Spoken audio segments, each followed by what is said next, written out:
સુરત શહેરમાં સરનામું પૂછવાના બહાને યુવતીઓને છેડતી કરનાર આરોપીની ધરપકડ કરવામાં આવી છે. એટીએમ સર્વિસનું કામ કરતો આધેડ સરનામું પૂછવાને બહાને યુવતીઓની છેડતી કરતો હતો.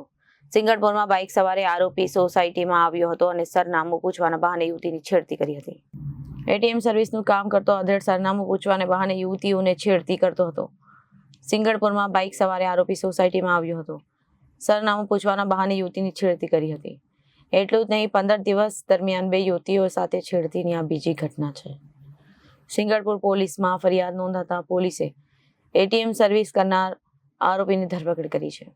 15 દિવસ પહેલા પણ આ પ્રકારના દેખાવ ધરાવતા નરાધમે અન્ય એક છોકરી સાથે પણ સરનામું પૂછવાના બહાને છેડતી કરી હતી.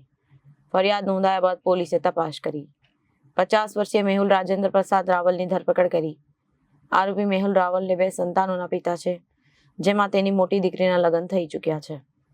Bureau report, Janadesh news.